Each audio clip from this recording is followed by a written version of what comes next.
What's up, rich friends? Welcome to a very special edition of the I Am Sheila Michelle podcast.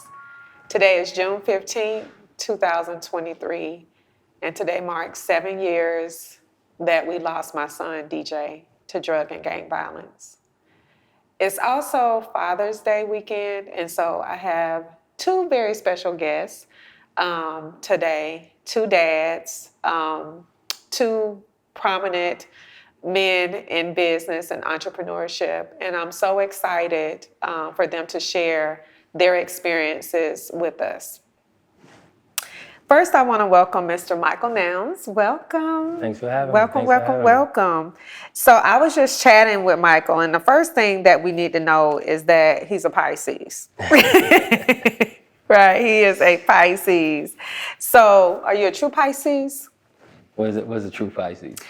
Pisces are very analytical. Oh yeah. Like they gonna think some stuff through. Right. You know right. what I mean? I'm not gonna say that y'all move in silence, but y'all definitely like to move correctly. Absolutely. Yeah. Oh yeah. So I guess in that sense, I'm definitely a true Pisces. We like to make sure everything is meticulously put in place, especially in business before we start to bring out certain products. So yeah. Yeah. I think that defines a lot of my personality. I love that.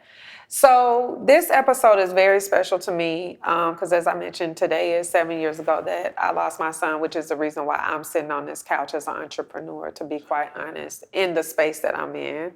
And we're going to get into the space that you're in and the space that I'm in and, you know, how those two worlds connect. It was also Father's Day weekend that year, you know, when he passed away. And I think it's very important, you know, to know, you know, we talk about dads and the roles that dads have in the lives, you know, of their sons. But you are a dad, right? You're the key figure in the role of not a son, but a daughter. Right. Yeah. Right. So I want to talk more about that as well. Absolutely. I love speaking about that. I'm a girl dad, so you know, obviously it's important that all parents are in their children's lives, but it's just something different between a father and a daughter and that relationship. And so, you know, I take pride in being, you know, the best dad on the planet is what I feel like I am. And it also, you know, shapes me and it pushes me to just, even in the business realm, to just go just as hard, if not harder, because she's in my life and, you know, she's watching, she's always paying attention. And even the conversations that we have, everybody thinks that she's a lot older than what she is because she's so smart, and it's not done without intention. Right. Even the schools that she attends is important. I always tell people that the school she go to is extremely expensive, but education is expensive, but even more so the lack of it. Right, the lack of education can be completely the opposite. So you know you have to invest in that education. And that's a lot of what our banter, our back and forth is about. You know, I've always challenged her to get straight A's, and she's done that. She's a Woodward War Eagle, a Golden Eagle, and so it's important that I lead by example. I'm a Howard University graduate, and it's important that she see her dad in a different light, right, than what most people see our culture as. So, just leading by example and just letting her be that source to push me to be as great as I can. Yeah. Well, I love that because having you as a guest today allows us to touch on several points for, I call them my rich friends. That's my community. You know, we can talk, you know, you're obviously a very successful man. Appreciate it. Dad, you know, African-American man, transportation, you know, entrepreneur. So, you know, there are just different segments or titles or, you know, groups that you could place yourself in when you want to and maybe when you don't want to. So I'm excited to get into this conversation. There were so many things that I learned and I continue to learn, you know, from my son's murder, you know, about our young men, about our African-American men. And so it's kind of been our mission to connect more, you know, just because you're in the same community or ethnicity group, it doesn't mean you're connected. Does that make sense? That makes sense. And so I'm looking forward to, you know, just hearing your thoughts on how to do that, you know, especially because you're in a predominantly male-dominated industry. You know, Right. how can we as women, you know, connect more with men and support you all, okay? So keep trucking transportation is the premier destination for owner-operators housing full-service programs that guide professionals through all parts of the transportation industry. You started with 12 box trucks. You now have semi-trucks. You buy, you sell, you dispatch.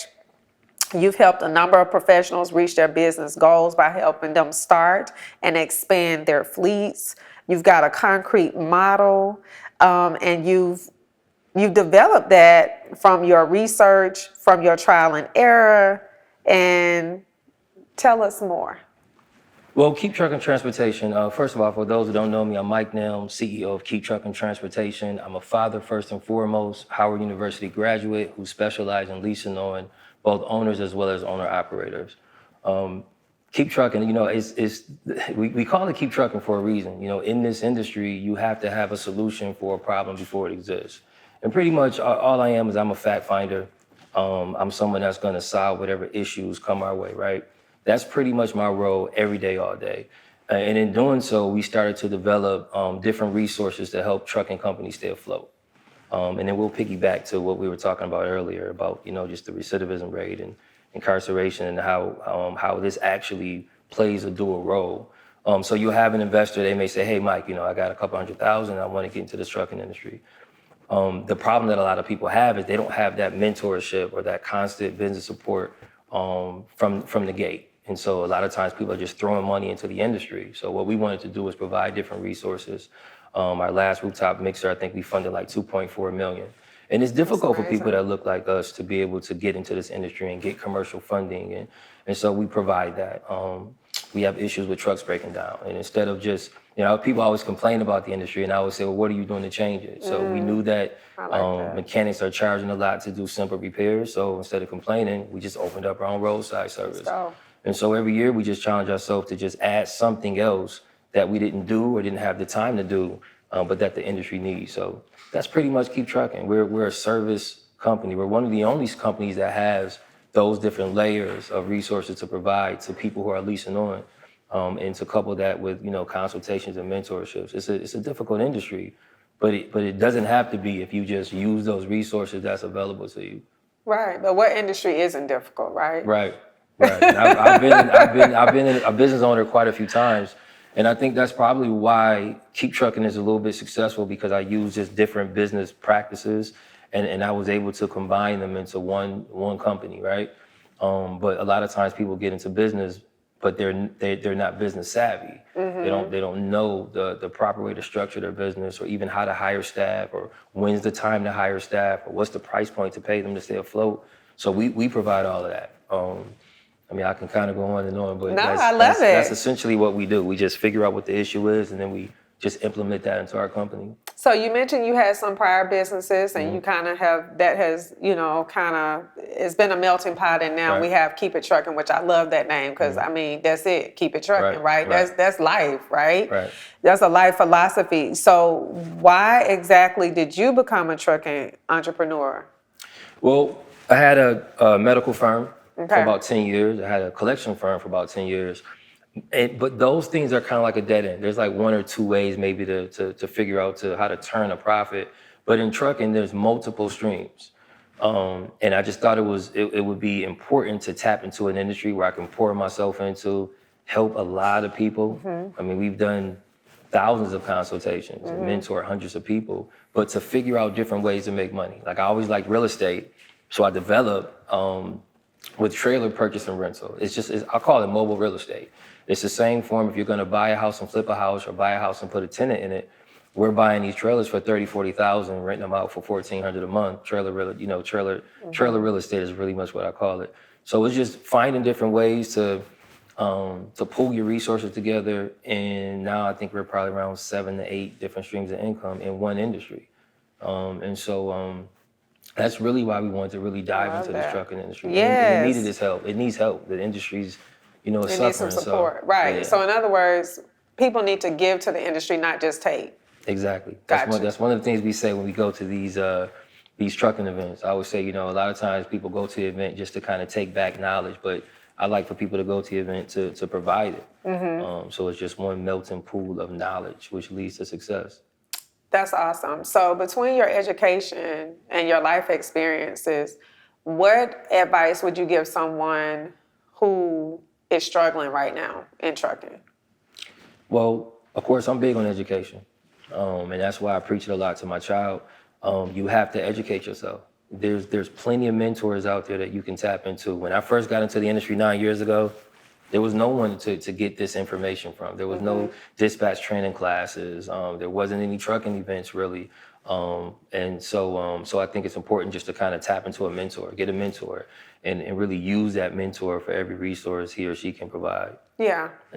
I like that. And I think that, so really that advice would apply to anybody who's struggling as well as anybody who wants to get started. Right. And that's why we offer lease on program, because we essentially take investors, owners, owner-operators, and we run the business for them from start to finish. And then we actually educate them along the way so that they know how to pretty much swim on their own when it's that time for them to kind of go out there into the world and do it themselves. They're already knowledgeable, and so and then we still offer that support. So leasing on, if you're in the trucking industry and you're struggling, it's important to find a company that can actually do it for you and educate you along the way, and then provide a vast of resources for you, because that's important. Yeah, absolutely. So talk to us a little bit about, I can tell like you're solid, right? But everybody isn't. Right. So talk to us about what you would consider a winning formula for, identifying the right people to work with in this industry, and more importantly, maintaining those relationships. Word of mouth. Like word of mouth. Just ask around. Word of mouth. Just listen to what the people are saying, the people that's in your network. And then just like, I love social media. It's the gift and the curse, but you can actually just go back. Like, just go back and scroll and see what that person was doing 4 or 5 years ago. Just kind of pay attention to if they're able to shift along with the industry. What we did 8, 9 years ago is not what we're doing now. Correct. Is there growth? Do you see the growth? And just kind of pay attention that way. But I think word of mouth is just amazing to kind of figure out if that's somebody you want to do business with. Yeah, absolutely. That sounds really good. What about difficult decisions? Because like I mentioned, my experience with Pisces, family and friends, and I have a number of Pisces. I think June is a popular month, and so that's how we end up with all the Pisces, right? Okay. That's People right, go on vacations, right. They and come here we back go. and voila. Right. But so the most difficult decision that you've had to make in your journey as an entrepreneur, and I mean, you can give us as much detail as you like, or just not even, decision. but talk to us about your framework, right? Because I feel a lot of time, I'm big on framework. I just feel like if you got a framework, if you got a strategy, if you got a play, without emotion, right? You run the play, you execute the strategy, you use the framework, you get the result, and you move to the next thing. So tell us, like, how the biggest thing that you can think of, the biggest challenge that you've had. What was your approach?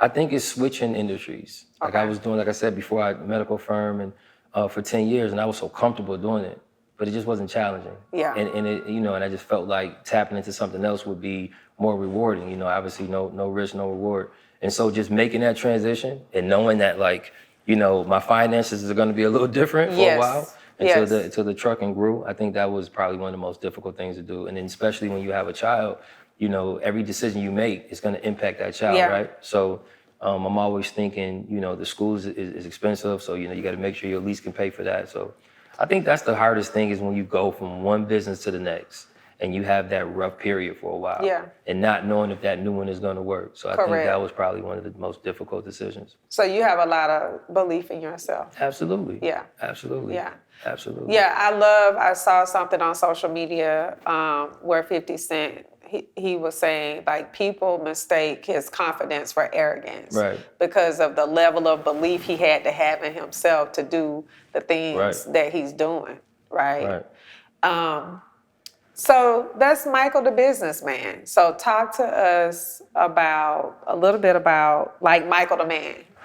What did you and Maddie listen to on the way over? Like, were y'all listening or were y'all talking? We talked the whole Okay. ride. No music was on. We talked. We don't listen to the same music, so a lot of times I'm not allowed to play my music in the car. She sings a lot, so sometimes we'll just ride and she'll sing. But a lot of times we talk about school, the progression of how she is now as opposed to her first year at Woodward. Just different things that she's going through. I love to hear her speak because she's so intelligent. And sometimes I'm driving, I turn around like, what did she say? And she may use words that I don't quite know, but Yeah. she's really a brilliant mind. I mean, she's in all honors classes at Woodward is like amazing, right? To get straight A's at Right. Woodward Academy, one of the best schools, in the country. She's doing phenomenal. So to hear her speak is just a blessing. And we use that car ride as time to just kind of go back and forth. Yeah. She's big on trucking. Believe it or not, she knows trucking. Today, Yes. coming over here, she was talking about the payroll and how to do the payroll. Okay. And like, what is our pay structure? Get to the bag, Maddie. Yeah, she's so to me, just how she pays attention to everything. She knows the drivers' names. And so it's just certain things that she pay attention to in trucking that I don't think she's really listening, but she is, right? Yeah. So that's important. But I like Little Dirt. So I like, Okay, I like okay. Little Dirt, but I also like Al Green. So I'm whatever kinda gets you versatile. hyped. Yeah, There's whatever no gets you hyped. judgment here. Yeah, sometimes you gotta listen to a little rap music to get you going for the day. Okay, love it, love Right. it, love it. What is your number one self-care routine as a man? I like to keep my beard trimmed. Okay. Right. I love my shoes. I see the beard is beard and the shoes I are shoesy. appreciate it. I love my shoes. And then the gym. I like to hit the gym. Sometimes just even I'm just walking on the treadmill. Yeah. I feel like when I'm in that gym, it's like the energy's different. My mind is clear. Yeah. I start thinking about what's the next business move, Yes. and how to implement it. So the gym is cool. Plus I get to turn my phone off. Yeah. That phone does not stop. It does Right. not stop ringing. So sometimes just to be able to detach from the world is always good. Awesome, awesome, awesome. What is next for Keep It Trucking? Tell my rich friends What is what's next? next. Tell What them is what's next? next. Where can they find you? Oh. Where do they need to show up at? All that stuff. Definitely. So I'm definitely gonna do another rooftop mixer. It's important because we're able to fund millions of dollars to help push, the trucking industry. But you can find me at Maddie Daddy Time. I know it sounds weird, but that's pretty much where I'm at a lot on Instagram. Webpage is keeptruckingtransportation.com. You can definitely find me on that as well. Most likely gonna have another event before the end of the year, rooftop mixer. It'll be right here in Atlanta, Georgia. Stay tuned for the date. Awesome. Yes, y'all, rich friends, make sure y'all show up and show out for that one. So my dad's name is Michael. Awesome. Maybe not. Unfortunately, I'm not a girl dad like Okay. Maddie. He wasn't present. I know who he is. I Right. know enough of him, but it wasn't that. Which led me to have the belief that like you really can make it in this world without a dad. You know what I mean? And so I kind of felt that way when I made a decision to, give birth to DJ at 17. I was like, well, I didn't have a dad, so Right. I was like, I'm all right. So, my kid, just didn't have, that structure and didn't see that structure either. Like it wasn't even a ladder, you know what I mean, where you can look at like your parent or your grandparent or your great-grandparent and, see that structure. And that really did cause me to make decisions, not the best, better decisions, in life because of that. And I think too, what I'm realizing, like in my older age, I know I'm all of 17, and I'm Right. trying to figure this out. But just even like relating to men, understanding how to truly relate to men. I think like a lot of times we give our men a hard time. Some men deserve a hard time. Right. but at the same time, I feel like some men deserve grace as well. Do you know what I mean? I think that's kind of missing from the culture, in general. I mean, maybe I don't want grace. I don't know. But as getting older, these are just things that, you know, kind of come to. I'm a boy mom. Okay. So I have one daughter, one biological daughter, 3 bonus daughters, and I have 3 biological boys, and my girl was my last. So I'm really a boy mom. So we're like kind of opposite in that. Right. But the day that DJ was killed, I actually had to go to Fulton County Jail and tell my other son his brother had been murdered. And that was a position that I never envisioned myself in, right? That's exactly what I was telling them at 16 and 17, you know, is jail or, you know, not living, right? And I'm doing exactly what I didn't and never imagined myself doing. And, you know, so it's been a journey of like understanding how to parent boys. It's been a journey of understanding, you know, the dynamics of our African young men, because, you know, people will have a fit, right, about police brutality, but they don't want to talk about when African Americans killing African Americans, which is exactly what happened to DJ. So there are 3 young men who hate this day just like I do, because they're in jail. 2 of them will never get out. One of them is going to do a solid 20 years, you know. And so from DJ's murder, I just began to process began to reprocess like my relationship with men, my perspective on men. And now I'm really in a place of where I want to understand like how to best support or better support the men that are around me, you know, and men that are not around me that are in the community, right? So I imagine through Keep It Truckin' that there are a number of men who probably come to your program because either A, they can't get a job because they have some history, right? Or B, you know, they got money to invest because they might have made it the wrong way and they're trying to clean the money that they got, you know, or maybe not. They just come to you. So can you share a little bit about your perspective, you know, on the best way for women to work with men based on you serving men in your community? Wow. I think a lot of times we just need that presence. And because we're men, we're expected to just be strong all the time. But sometimes we just need that, you know, we need that encouragement and that push.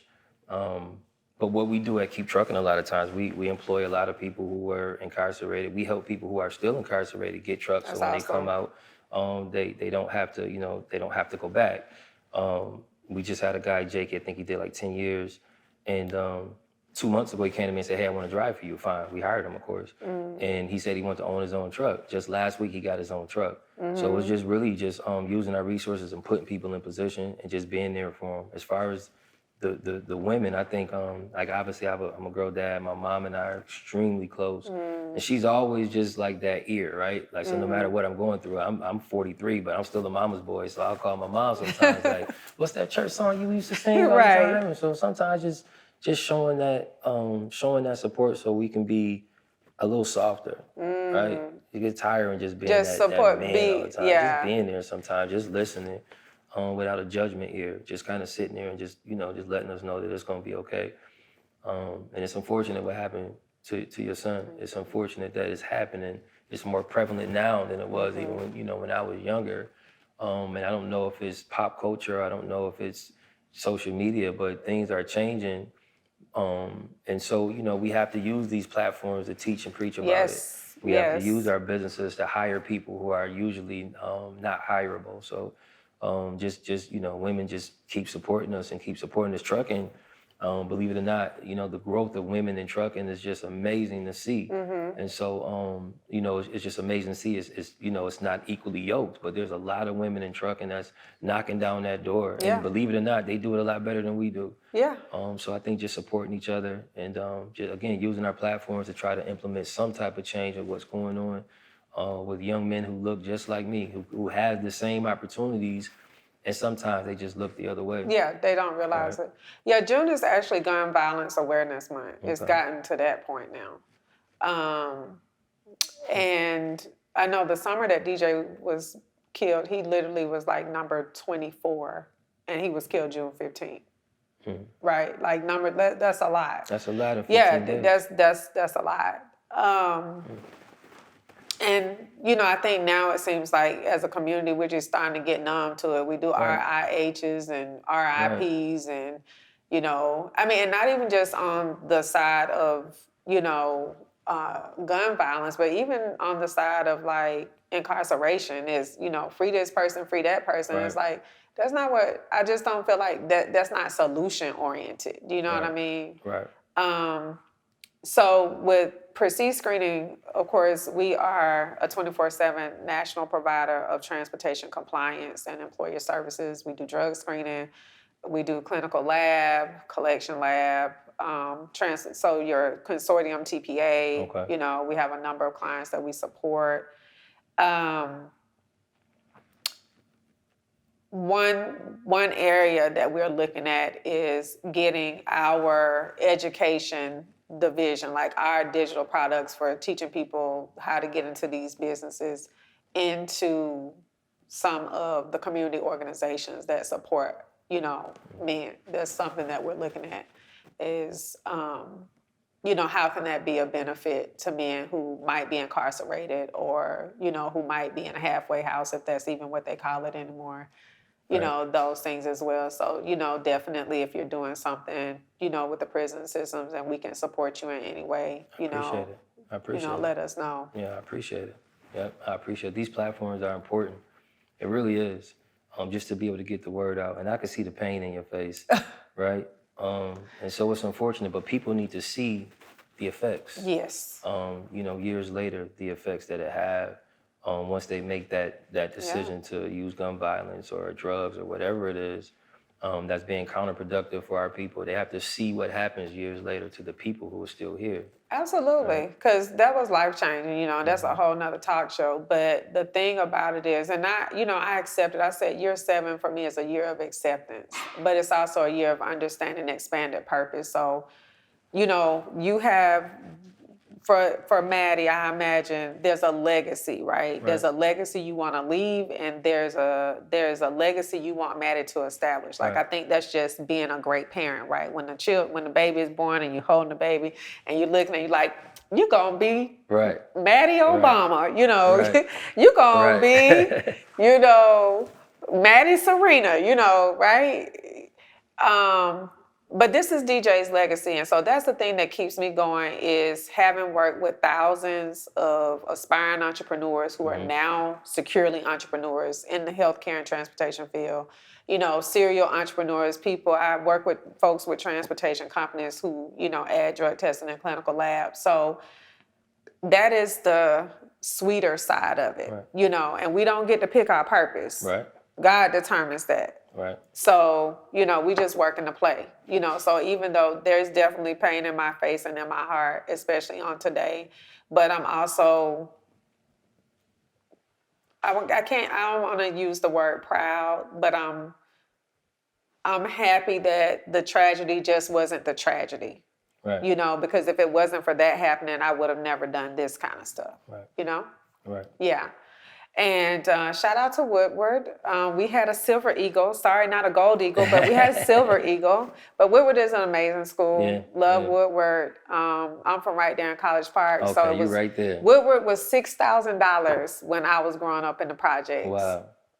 Yeah. If only For it the was. whole year? If only it was $6,000 now. Yeah, it's like $3,200 a month now. Yeah, it's so it's an amazing school. It really is an amazing school. So it's super nice to watch, the clips that you share, Maddie performing. And they have a great performing arts group too. Do. Yeah, to me, when we were considering Woodward, we went.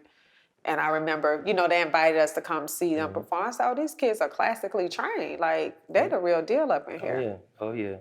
It's a good school. I mean, I'm really proud. I say it like this: are you going to pay for private school or are you going to pay for college? So yes. I'd rather shape her mind young. So when she goes to college, of course, full ride. That's what I expect from her, nothing less. And then she'll be already prepared for college, right? Yeah. She'll already be academically prepared. So, and then I'm seeing her open up. I'm seeing her try different things, right? She's really a quiet kid. So to see her do Shrek and she goes out for the lead role, and to see her start to sing, you know, at sports events and stuff. It's amazing to see her change within that last year. So it's definitely well worth it. That confidence. Oh yeah, I love it. I love it. Yes. Well, thank you so much. Before you go, we have something for you.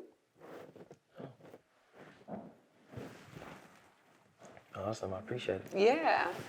So,